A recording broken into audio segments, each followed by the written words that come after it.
Madrid, November 6, 1661. The royal physicians gathered outside Queen Mariana's chamber had spent months preparing for this moment. They expected a healthy heir to the Spanish throne, perhaps the most powerful position in Europe. What emerged from that delivery room would haunt them for the rest of their lives. The baby didn't cry. That was the first sign something was catastrophically wrong. When the midwife lifted the infant prince, her hands trembled. Charles II of Spain had arrived, but he barely resembled a human child. His head was grotesquely oversized, wobbling on a neck too weak to support it. His lower jaw jutted forward so dramatically that even at birth, his mouth hung permanently open, unable to close. The tongue, swollen and misshapen, protruded between gums where teeth would struggle to grow properly. The physicians rushed forward, trying to assess if the child would survive the next hour. His breathing came in wet, labored gasps. His limbs flopped uselessly, muscles so underdeveloped they seemed almost absent. One doctor noted in his private journal that the infant appeared to have no bone structure in his legs whatsoever. When they tried to clean him, his skin bruised at the slightest touch. Queen Mariana, still bleeding from the traumatic delivery, demanded to see her son. The midwife hesitated, then carefully placed the child in her arms. The queen's face went white. This wasn't the robust Prince Spain needed. This was something else entirely, something that should not have been possible. She looked at the chief physician with terror in her eyes and whispered a single question that would define Charles's entire existence. "Will he live?" The doctor couldn't answer because he genuinely didn't know. By every medical standard of the time, this child shouldn't survive the week. His body seemed to be fighting itself, every system struggling to function. But here's what made the situation infinitely worse than a tragic birth defect. This wasn't random. This wasn't bad luck or divine punishment. This was the inevitable result of a genetic experiment that had been running for 2 centuries. The House of Habsburg had a simple philosophy: keep power in the family by marrying family. Cousins married cousins. Uncles married nieces. The family tree didn't branch. It curved back on itself like a serpent eating its own tail. Charles's parents, Philip IV and Mariana of Austria, were uncle and niece. His grandparents on both sides were also uncle and niece. Go back far enough, and the genetic pool became more like a genetic puddle, shallow and stagnant. Modern geneticists who have studied Charles's family tree calculated something horrifying. His coefficient of inbreeding was higher than if his parents had been brother and sister. He had the genetic diversity of someone whose family had been isolated on a desert island for generations. Every recessive gene, every hidden genetic flaw, every biological time bomb had nowhere to hide. They all expressed themselves in the body of one catastrophically unlucky infant. As dawn broke over Madrid, word began to spread through the palace that the heir had arrived. Celebrations were prepared. Bells would ring. But in that delivery room, the physicians were already making their first terrible decision. How much truth could they tell? The future of the Spanish Empire, the most powerful dynasty in Europe, now rested on the shoulders of a baby who couldn't even hold up his own head. What they discovered in their first examinations, the deformities they found beneath the surface, would remain a carefully guarded secret for decades. But secrets have a way of rotting from the inside out, and Charles's body was already beginning its long, slow collapse. By age 4, Charles II still couldn't support his own head. Servants had to hold it upright when he sat, like positioning a doll. His neck muscles had never properly developed, leaving his grotesquely oversized skull to loll forward or backward, depending on how he was propped up. The court physicians tried everything: special braces, exercises, even tying his head back with silk ribbons. Nothing worked. The prince's body was fundamentally broken. Walking should have come naturally around his first birthday. For Charles, it took 8 years of agonizing practice. When he finally managed to stumble forward on his own, the entire palace celebrated as if he'd conquered a kingdom. But watching him move was disturbing. He lurched from side to side, legs splaying at odd angles, arms windmilling for balance. Palace servants learned to position furniture along his usual routes so he could grab onto something when he inevitably started to fall. Even in his teenage years, he moved through the palace like a drunk, bouncing off walls and door frames. But the most visible horror was his jaw. The Habsburg jaw, as it became known, had been getting progressively worse with each generation of inbreeding. In Charles, it reached its grotesque peak. His lower jaw protruded so far forward that when he closed his mouth, there was still a gap wide enough to slide a coin through. His top teeth sat completely behind his bottom teeth, making chewing physically impossible.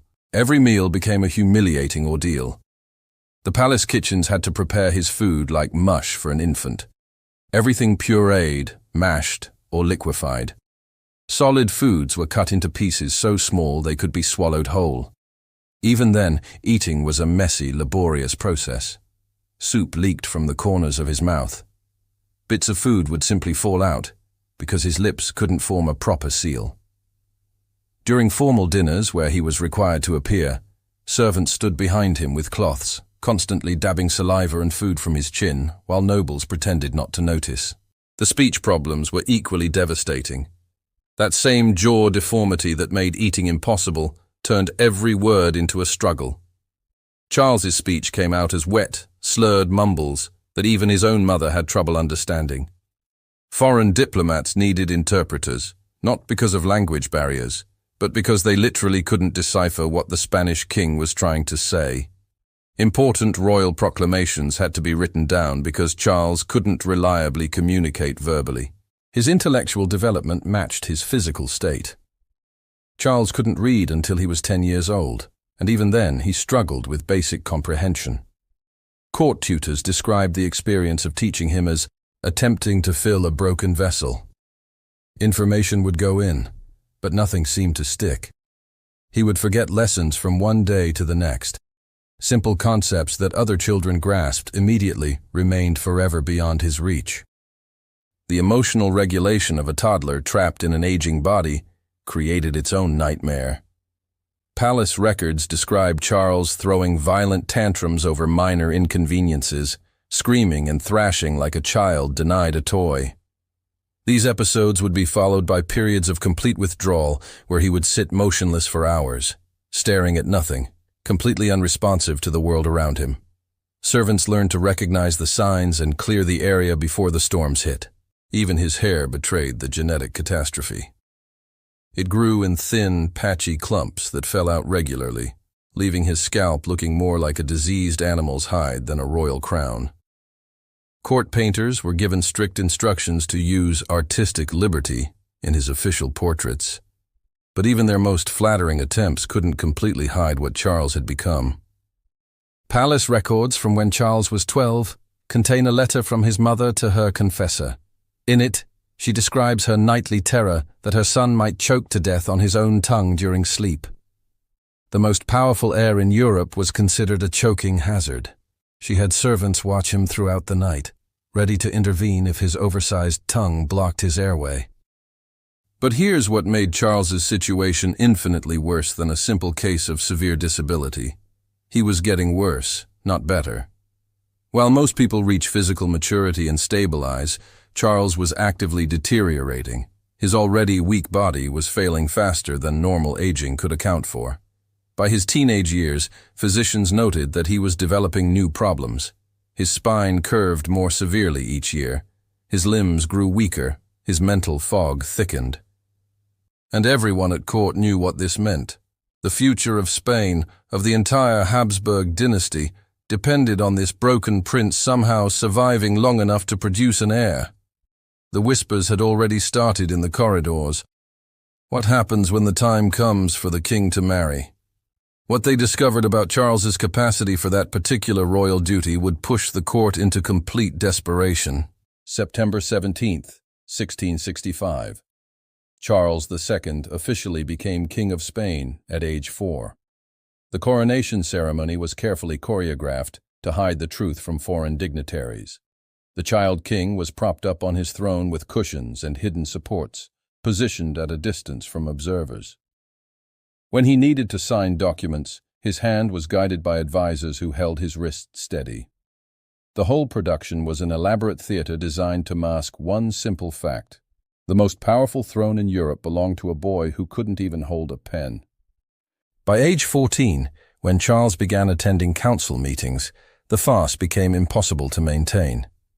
Ministers would present urgent matters of state, while the teenage king sat drooling uncontrollably into his lap.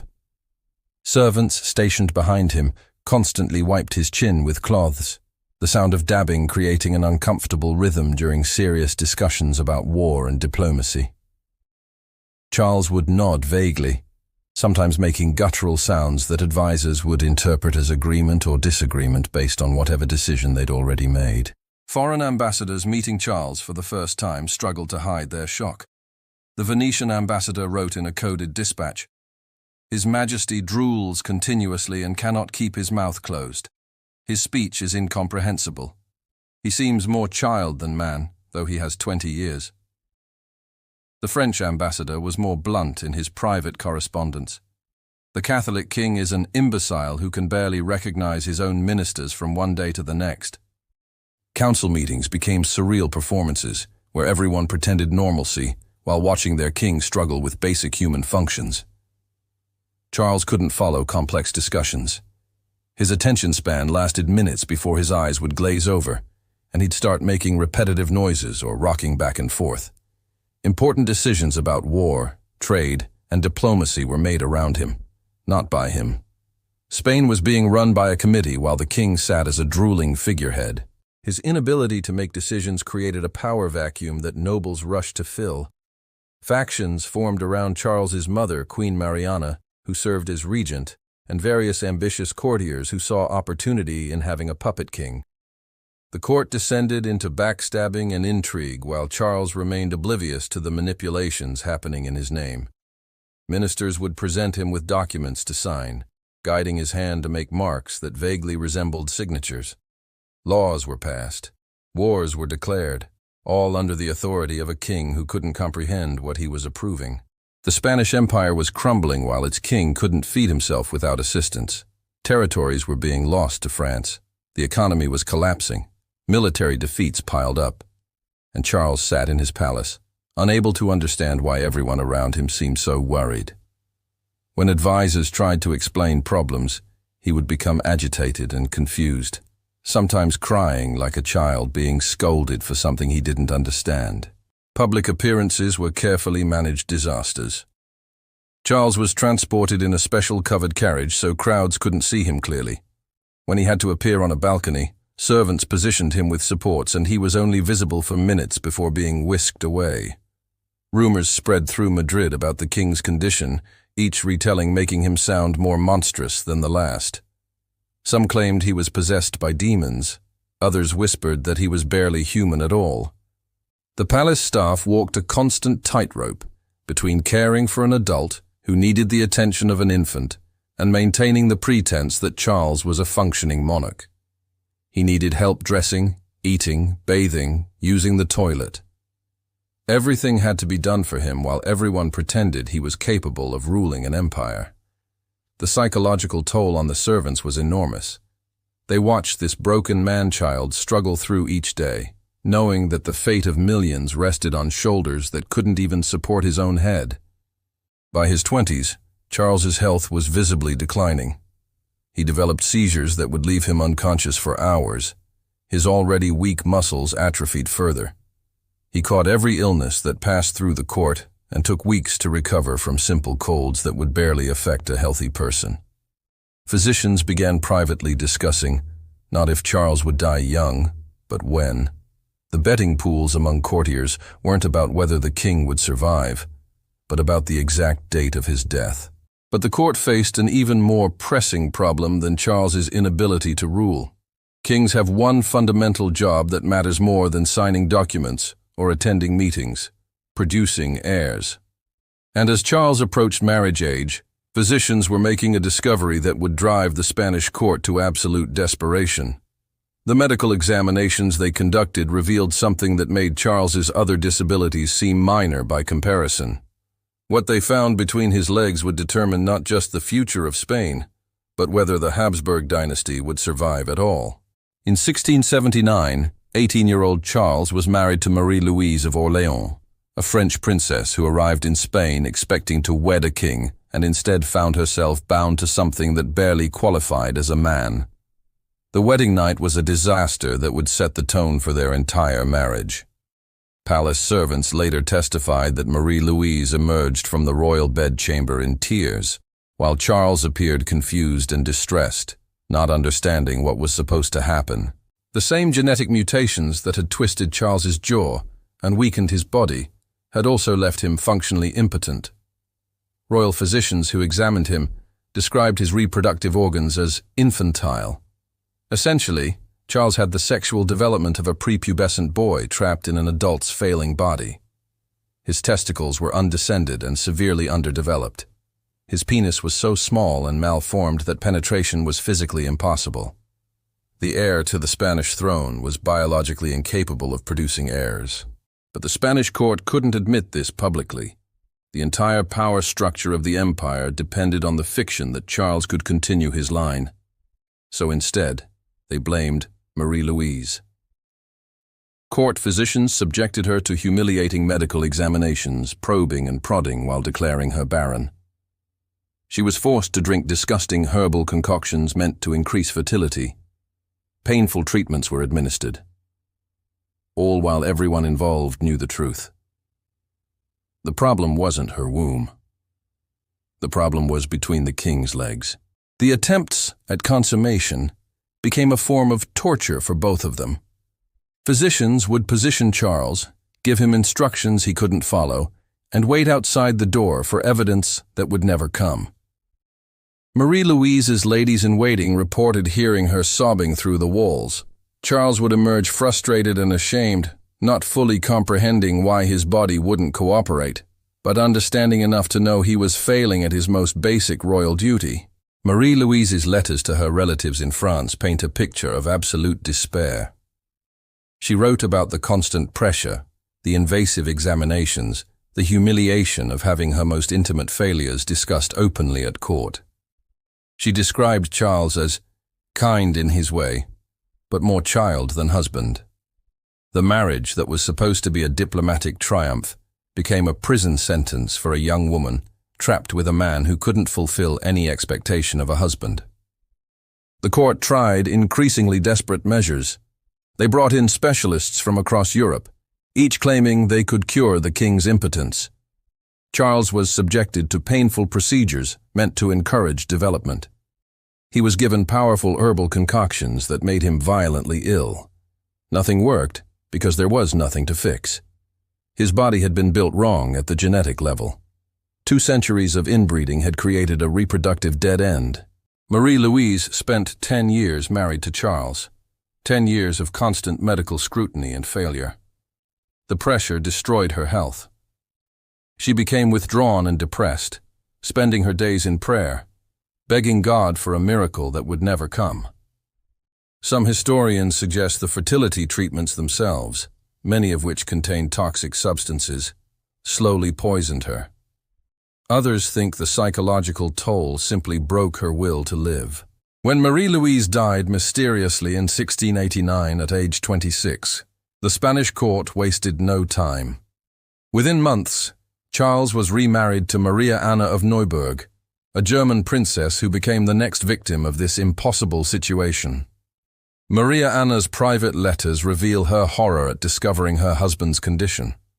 She wrote to her sister describing Charles's appearance as monstrous, and her growing realization that producing an heir wasn't just unlikely, it was biologically impossible. The second marriage followed the same pattern as the first. Medical examinations of the Queen while Charles's obvious physical limitations were ignored. More fertility treatments, more prayers, more humiliating attempts that everyone knew were futile. Maria Anna was stronger-willed than Marie-Louise and began pushing back, suggesting perhaps the problem wasn't with her.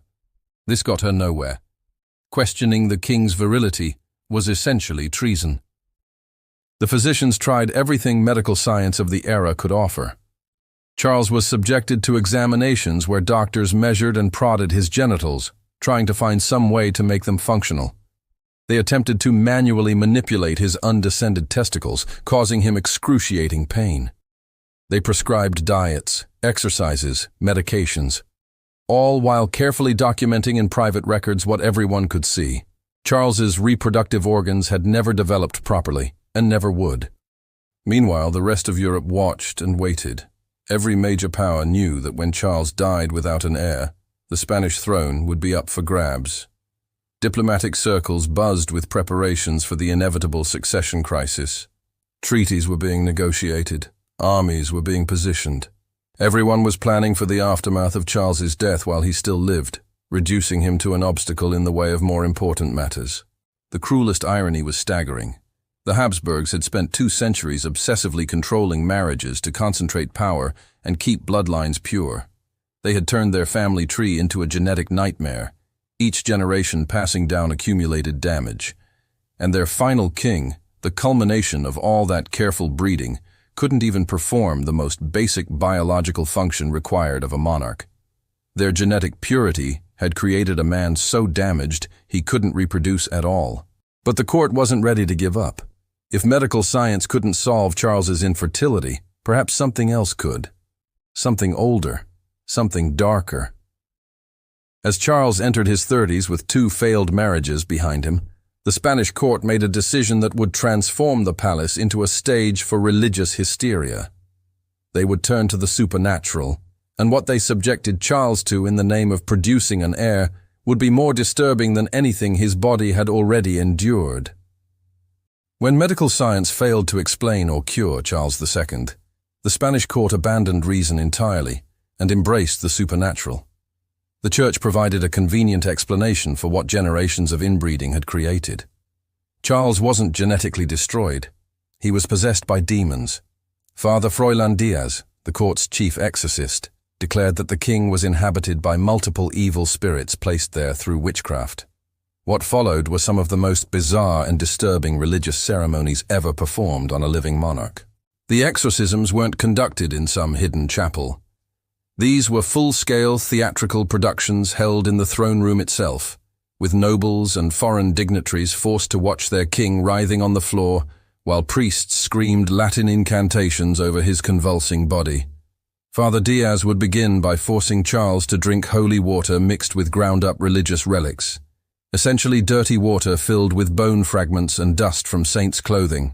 Charles would immediately become violently ill, vomiting and shaking uncontrollably. The priests interpreted this as demons fighting the holy substances. In reality, the king was probably just reacting to drinking contaminated water filled with particulate matter. He would vomit until there was nothing left in his stomach, then continue dry heaving while Father Diaz shouted that he could see the devils leaving the king's body through his mouth. The ceremonies could last for hours. Charles, already weak and confused, would be subjected to aggressive physical manipulations as priests attempted to literally wrestle demons from his flesh. They pressed crucifixes against his skin until he screamed, the metal leaving red marks that would bruise for days. They splashed him with holy water until he was soaking wet and shivering. They forced him to recite prayers in Latin, a language he could barely comprehend given his intellectual limitations, then beat him with blessed rods when he couldn't get the words right. But Father Diaz didn't stop with Charles himself. He became convinced that the entire royal palace was cursed, leading to one of the most bizarre episodes in royal history. In 1698, he ordered a systematic purification of the palace that resembled something between spring cleaning and supernatural warfare. Servants were commanded to collect every item that might be contaminated by witchcraft. Personal belongings of previous queens, gifts from foreign courts, even pieces of furniture. These objects were carried to the palace courtyard and burned in massive bonfires while priests chanted exorcism prayers. Priceless artworks went up in flames. Diplomatic gifts that represented decades of careful negotiations were reduced to ash. Furniture that had been in the palace for generations was destroyed. The smoke from these fires hung over Madrid for days, a visible reminder that the Spanish court had descended into religious hysteria. The exorcists conducted interrogations of palace staff, looking for the witch who had supposedly cursed the king. Servants were tortured into confessing impossible crimes. One woman admitted under duress to flying to the palace on a broomstick to place a curse on the infant Charles. Another claimed to have poisoned the king's food with demonic potions. These confessions, extracted through pain and terror, were treated as evidence that witchcraft was real and active in the palace. The most disturbing part was that Charles seemed to believe it was working. His limited mental capacity made him susceptible to suggestion, and when priests told him the demons were being expelled, he would experience temporary relief from his constant physical pain. This created a horrific cycle where Charles would beg for more exorcisms whenever his symptoms worsened, which was constantly. He became addicted to the rituals, convinced they were the only thing keeping him alive. The exorcisms reached their peak in 1699, when Father Diaz claimed he had successfully identified and expelled 47 different demons from Charles's body. Each demon supposedly had a specific name and had been responsible for different aspects of the king's condition. The marathon spiritual assault lasted 3 days. Charles was so exhausted afterward that he collapsed and didn't speak for 3 days, lying in bed staring at the ceiling while servants watched to make sure he didn't die.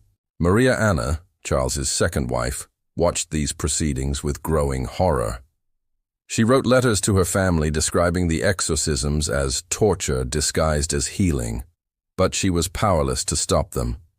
The church and the Spanish court had decided that demonic possession was the official explanation for Charles's condition, and anyone who questioned this was questioning God's will. The tragic reality was that while Charles was being subjected to medieval torture disguised as spiritual healing, he was also deteriorating rapidly from actual medical conditions that 17th century science couldn't understand. His seizures were getting worse. His already weak body was failing system by system. The exorcisms weren't helping. They were accelerating his decline by subjecting his fragile body to additional trauma. Foreign observers watched this circus with a mixture of horror and fascination. The most powerful Catholic nation in Europe had descended into superstitious madness, and their king was the centerpiece of the performance. Diplomatic dispatches described the exorcisms in coded language, trying to convey the insanity without explicitly stating that Spain's leadership had lost touch with reality. By 1700, Charles was 38 years old and dying. The exorcisms had failed to produce an heir. The prayers had failed. The medical treatments had failed. Everything had failed because you can't pray away genetic damage and you can't exorcise chromosomes. The Spanish court had spent decades trying to fix with religion and superstition what their own obsessive inbreeding had broken beyond repair. As Charles entered his final months, his body began its complete collapse. What the physicians would discover during his autopsy would shock even those who had watched him suffer for nearly 4 decades. The internal horror that had kept Charles alive, despite impossible odds, was about to be revealed in clinical, disturbing detail. Charles II died on November 1st, 1700, 1 month before his 39th birthday. His death was not sudden or surprising. He had been slowly dying his entire life. But when he finally stopped breathing, the Spanish court faced a moment of terrible truth. For decades, they had claimed their king was cursed by supernatural forces. Now they needed to know what had actually been inside the body of the man they called El Hechizado, the bewitched one. Dr. Geronimo de la Fuente Pierola, the royal physician who conducted the examination, wrote what became one of the most horrifying medical documents in European history. The autopsy report was initially suppressed, deemed too disturbing for public consumption. But the details eventually leaked out, and they painted a picture of internal horror that seemed to confirm every supernatural fear his subjects had whispered about for decades. The examination began with external observations. Charles's body at death weighed barely more than a teenager's, though he had the height of an adult man. His skin was covered in sores and lesions that had never properly healed. But it was when Dr. Pierola opened the body that the true extent of the genetic catastrophe became apparent. Charles's heart, the organ that had somehow kept him alive for 38 years, was described in the report as no larger than a walnut, shriveled and blackened like a piece of burned meat. A normal adult heart weighs about 300 grams. Charles's heart appeared to weigh less than 50. It was so small and damaged that the physicians marveled he had been able to circulate blood at all. The muscle tissue was deteriorated, parts of it had calcified, and it looked more like an artifact than a functioning organ. His lungs were described as corroded and gangrenous, filled with fluid and what appeared to be rotting tissue. The smell emanating from his chest cavity was reportedly so foul that several assistants had to leave the room to vomit. One lung had essentially ceased functioning years before his death, collapsed and decayed inside his chest, while he continued somehow breathing with the other.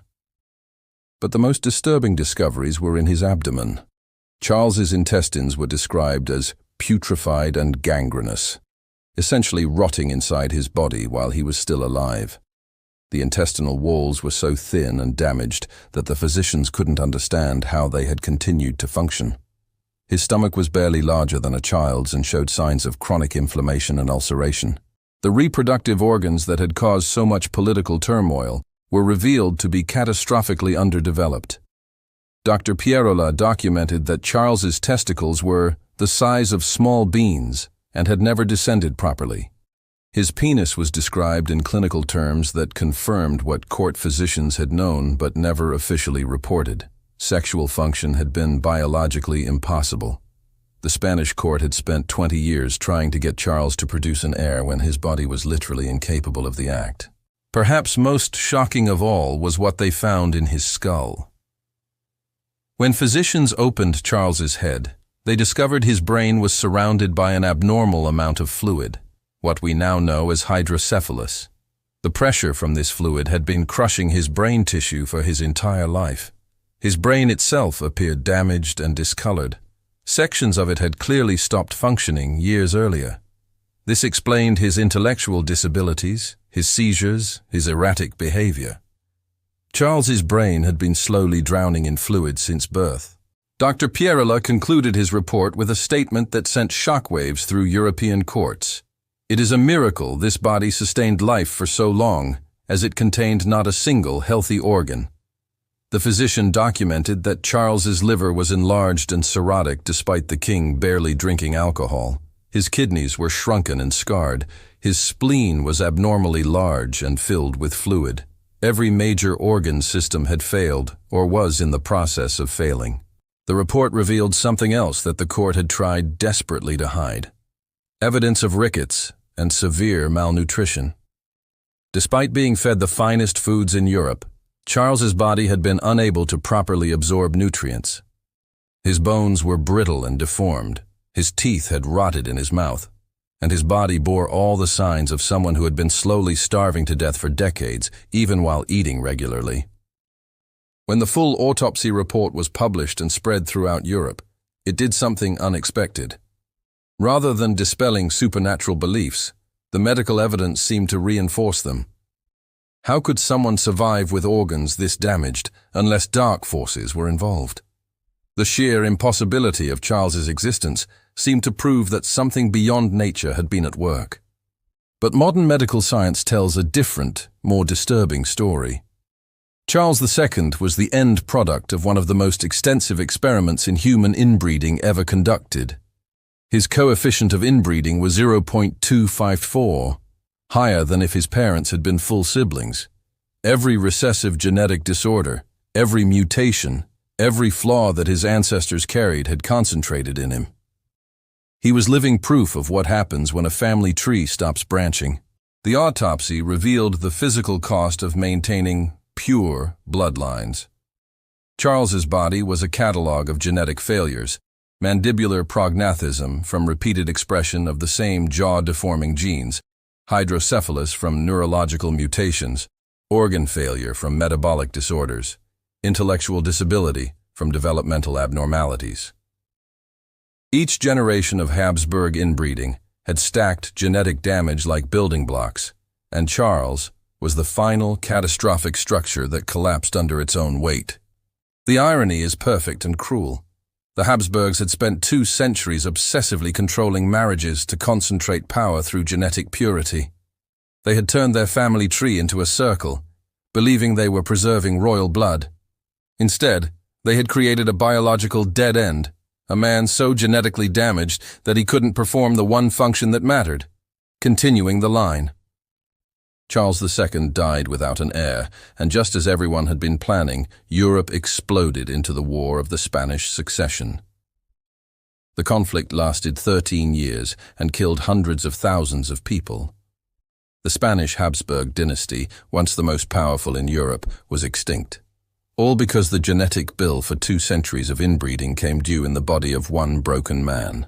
The autopsy of Charles II stands as a permanent reminder that biology doesn't care about royal titles or dynastic pride. You can't breed genetic diversity out of a family line without catastrophic consequences.